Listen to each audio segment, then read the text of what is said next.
In today's video, I'm going to teach you how to crop a video in Canva. Start by opening your web browser and searching for Canva. Click the official Canva result to go to the home page. If you're not already signed in, log in with your account so you can access your projects and editing tools. Once you're in, open the design that includes the video you want to crop.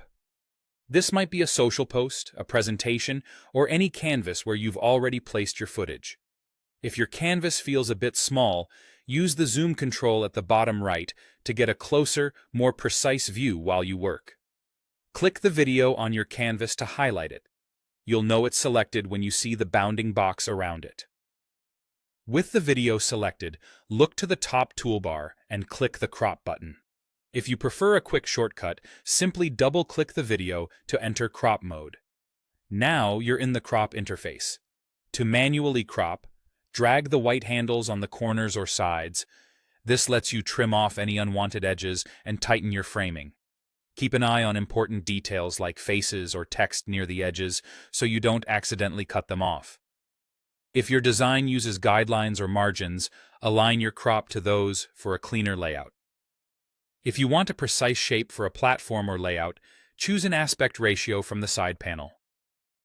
Popular options include 1:1 for square posts, 16:9 for widescreen, and 9:16 for vertical content.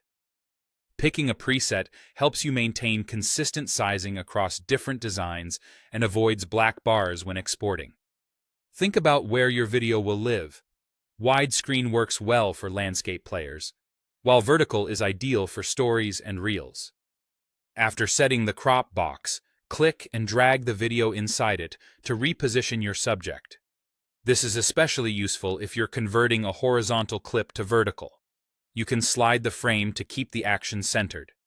Use this to balance your composition and draw attention to the most important part of the shot.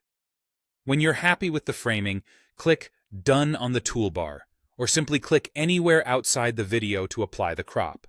The change is non-destructive, so if you need to tweak it later, just double-click the video or return to the crop button and adjust again. That's all there is to it. Clean, simple, and ready for your next edit.